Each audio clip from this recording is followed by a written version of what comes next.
आज हम लोग डिस्कस करने वाले हैं आइसोमेरिज्म कॉम्प्लेक्स कंपाउंड। ये आपका सीबीएसई बोर्ड से हट चुका है, लेकिन आईएससी बोर्ड में ये टॉपिक अभी है कि जो आइसोमेरिज्म है, अभी तक जो आइसोमेरिज्म पढ़ते थे वो यही थी स्ट्रक्चरल आइसोमेरिज्म या स्टीरियो आइसोमेरिज्म। लेकिन इसमें स्ट्रक्चरल आइसोमेरिज्म के कुछ पार्ट आपको अलग दिखाई दे रहे होंगे। जैसे पहला लिखा है आपका आयनाइजेशन आइसोमेरिज्म। अभी क्लियर करेंगे कि आयनाइजेशन आइसोमेरिज्म क्या होती है। तो पहले तो आइसोमेरिज्म कितने पार्ट होते हैं? दो पार्ट होते हैं। एक होता है स्ट्रक्चरल आइसोमेरिज्म, दूसरा आपका क्या होता है स्टीरियो आइसोमेरिज्म। ठीक है, जो स्ट्रक्चरल आइसोमेरिज्म उसके फोर टाइप हैं। Ionization isomerism, hydrate isomerism, coordination isomerism and linkage isomerism. Ionization isomerism, hydrate isomerism, coordination isomerism and linkage isomerism. Structural isomerism होती क्या है? तो this type of isomerism arise due to difference in structure of coordination compound. कि coordination compound के structure में क्या हो जाए, कुछ ना कुछ डिफरेंस हो जाए, तो उसे हम लोग क्या कहेंगे? स्ट्रक्चर आइसोमेरिज्म कहेंगे।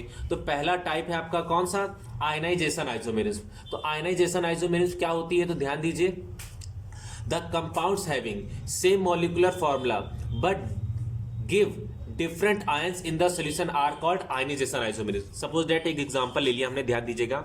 जैसे एक एग्जांपल ले लिया हमने CONH3 होल 5 Br और यहां पर ले लिया हमने SO4। ध्यान दीजिएगा, ये एक कॉम्प्लेक्स कंपाउंड है, समझ में आ रहा होगा। ठीक है, ये है Br। एक और एग्जांपल लिया हमने, इसी से चेंज कर रहे हैं, ध्यान दीजिएगा।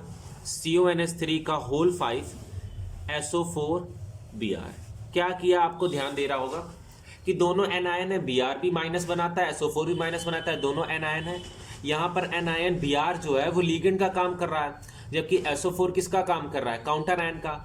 आयन एक्सचेंज हो गया। ध्यान से देखिए, ये SO4 आयन लिगेंड का काम करने लगा और ये Br किसका काम करने लगा? काउंटर आयन का। यानी अगर इसको हम सोल्यूशन में डिसॉल्व करेंगे, यानी सोल्यूशन में इसको आयंस में डिसॉल्व करें, तो ये क्या बनाएगा? ये आधा पार्ट यानी CONH3 होल 5 Br और इस पर चार्ज आ जाएगा +2 और प्लस SO4 पर चार्ज आ जाएगा -2। तो यहाँ पर सोल्यूशन में कौन सा आयन प्रोड्यूस हो रहा है? SO4 माइनस आयन प्रोड्यूस हो रहा है। अगर इसको हम आयन में डिसॉल्व करें तो यहाँ पर कौन सा आयन प्रोड्यूस होगा? ध्यान से देखिए,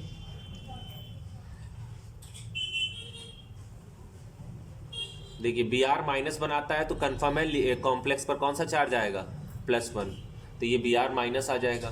तो ध्यान से आपको देखिए, दिखाई दे रहा है कि एक सोल्यूशन में SO4 माइनस आयन आ रहे हैं और दूसरे सोल्यूशन में कौन सा आयन आ रहा है? Br minus. और यही बात लिखी है, the compounds having same molecular formula but give different ions in the solution are called ionization isomerism. देखिए, दोनों कंपाउंड में अलग अलग आयंस प्रोड्यूस हो रहा है, इसलिए इसको हम क्या कहेंगे?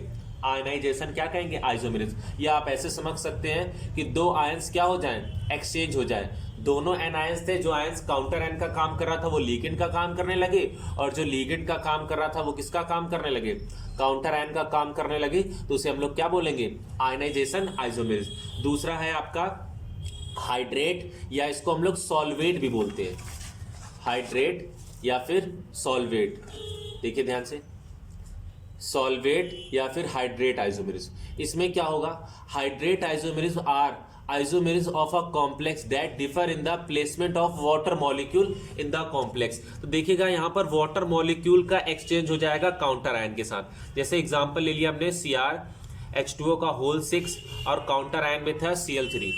यहाँ पर हमने दूसरे एग्जांपल में क्या किया? Cr यहाँ पर कर दिया हमने H2O का होल 5, एक Cl अंदर चला गया, यहाँ आ गया Cl2 और यहाँ एक H2O बाहर आ गया, तो ये आ गया।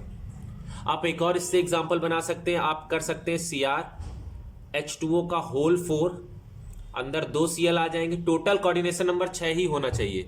एक Cl यहाँ बचा, 2 H2O बाहर होगा। ये भी हो सकता था कि Cr यहाँ पर H2O कितने कर दें हम? 3, और कितने Cl अंदर आ जाएंगे? 3 Cl, यानी कोऑर्डिनेशन नंबर अभी भी 6 है, और कितने H2O बाहर आ जाएंगे? 3। यानी जब H2O का मॉलिक्यूल क्या हो जाए? लिगेंड के साथ एक्सचेंज हो जाए, यानी जो लिगेंड का काम कर रहा था H2O वो काउंटर आयन की जगह पे आ जाए, और जो काउंटर आयन था वो H2O के प्लेस पर रिप्लेस हो जाए। यानी इससे पहले में एनायन एनायन से एक्सचेंज हो रहा था, यहाँ वाटर मॉलिक्यूल किससे एक्सचेंज हो रहा है? वाटर मॉलिक्यूल एन आयन से एक्सचेंज हो रहा है, इसलिए हम लोग इसको क्या कहेंगे? सॉल्वेट या फिर हाइड्रेट आइसोमेरिज्म। ऊपर आप डेफिनेशन देख सकते हैं। Hydrate isomerism are isomerism of a complex that differ in the placement of water molecule in the complex. तो ये आपके एग्जाम्पल आपको अच्छे से समझने हैं कि एग्जाम्पल देखकर आप कैसे आइडेंटिफाई करेंगे कि कौन सा आयनाइजेशन आइसोमेरिज्म है और कौन सा सॉल्वेट या फिर हाइड्रेट आइसोमेरिज्म है। तो आपको क्लियर हो गया होगा। अगला है आपका कोऑर्डिनेशन आइसोमेरिज्म। कोऑर्डिनेशन आइसोमेरिज्म में क्या होगा? When both of the positive and negative ions are complex ion, isomerism may be caused by the interchange of ligand between the anion and cation। बहुत ही सिंपल है। आपको हमने IUPAC सिखाई थी जब कोऑर्डिनेशन स्फीयर कितने थे? 2। तो सेम है, जब 2 कोऑर्डिनेशन स्फीयर दिख जाए आपको तो समझ जाएगा वहां कौन सी आइसोमेरिज्म होगी, आपकी वहां कोऑर्डिनेशन आइसोमेरिज्म होगी। जैसे यहां पर हम लिख दें आपका CO NH3 होल 6 और यहां पर लिख दें CR CN होल 6। ठीक है, इंटरचेंज कर दीजिए। CO यहां पर आ जाएगा CN होल 6 और यहां पर कर दीजिए CR के साथ क्या? NH3 whole 6।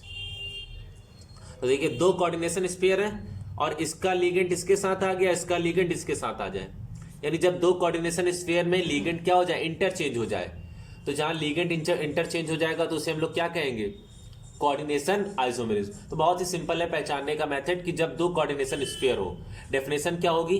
When both the positive and negative ions, ये एक पॉजिटिव होगा एक नेगेटिव होगा, पता है एक पे पॉजिटिव चार्ज होता है दूसरे पे नेगेटिव। आयंस आइसोमेरिज्म में B caused by the interchange of a ligand between the anion and cation. उसी को हम लोग क्या कहेंगे? Coordination isomerism. और लास्ट आइसोमेरिज्म आपकी कौन सी बची है? ध्यान देखिए, लिंकेज आइसोमेरिज्म। ये भी बहुत ईजी है, लिंकेज आइसोमेरिज्म। ठीक है, इसे सॉल्ट स्ट्रक्चर सॉल्ट आइसोमेरिज्म भी कहते हैं। ठीक है, लिंकेज आइसोमेरिज्म या फिर स्ट्रक्चर सॉल्ट ऊपर लिख दिया मैंने, स्ट्रक्चर सॉल्ट आइसोमेरिज्म। तो this type of isomerism arises when the ligand may attach to the central metal ion of a complex in different way. अब ये डिफरेंट वे क्या होता है कि जो लिगेंड सेंट्रल मेटल एटम से डिफरेंट वे से कैसे अटैच्ड होगा? तो आपको मैंने बताया एम्बिडेंट लिगेंड। देखिए ब्रैकेट में लिख भी दिया है मैंने एम्बिडेंट लिगेंड, क्योंकि एम्बिडेंट लिगेंड में जो डोनर एटम होते हैं यानी उनका सेंट्रल मेटल एटम से जो अटैच्ड का बिहेवियर होता है वो 2 टाइप से हो सकता है। जैसे एक एग्जाम्पल ले लिया मैंने FeCN6 पावर +3 और यहाँ पर ले लिया मैंने FeCN होल 5 और यहां पर क्या ले लिया? NC। यानी यहां पर 6 के 6 लिगेंड C और Fe के बीच में बॉन्ड बना रहे थे। यानी सारे के सारे इलेक्ट्रॉन कौन डोनेट कर रहा था? C डोनेट कर रहा था। लेकिन अगर आप नीचे वाले एग्जांपल में देखेंगे तो 5 CN यानी साइनाइड Fe से अटैच्ड है, यानी C Fe से अटैच्ड है, लेकिन एक ने क्या कर दिया? वे चेंज कर दिया अपना। जो सेंट्रल मेटल एटम से कॉम्प्लेक्स है वो डिफरेंट वे से अटैच्ड हो गया। जो पहले C बॉन्ड बना रहा था, बॉन्ड कौन बना रहा है? N। तो यहाँ पर CN-NC हो सकता है और भी बहुत सारे लिगेंड है, जैसे NO2 की जगह क्या हो जाए? ONO हो जाए, या फिर SCN की जगह NCS हो जाए। यानी जहां भी एम्बिडेंट लिगेंड लग जाएगा यानी एम्बिडेंट लिगेंड आ जाएगा वहां याद रखिएगा कौन सी आइसोमेरिज्म हो जाएगी? लिंकेज आइसोमेरिज्म हो जाएगी। कौन सी आइसोमेरिज्म हो जाएगी? लिंकेज। तो ये आपको 4 आइसोमेरिज्म बताई है, यहां से 1 मार्क्स आपका कंफर्म होगा। स्टीरियो आइसोमेरिज्म हम अगले वीडियो में डिस्कस करेंगे। यहां तक कोई डाउट हो तो आप पूछ सकते हैं, ठीक है। और इसके हम फोटो भी खींच के अभी ग्रुप में सारे ग्रुप में डाल देंगे, ठीक है। तो ये आप स्क्रीनशॉट लेना चाहते हैं तो इसके स्क्रीनशॉट ले सकते हैं, ठीक है। थोड़ा क्लियर नहीं हो रहा होगा, देख लीजिएगा, हाफ करके ले लीजिएगा, ठीक है। या फिर नोट भी कर सकते हैं, बहुत ज़्यादा हार्ड नहीं है, ठीक है। इतना आप लोग कर लीजिएगा, बाकी हम लोग अगले वीडियो में डिस्कस करेंगे स्टीरियो आइसोमेरिज्म, ठीक है।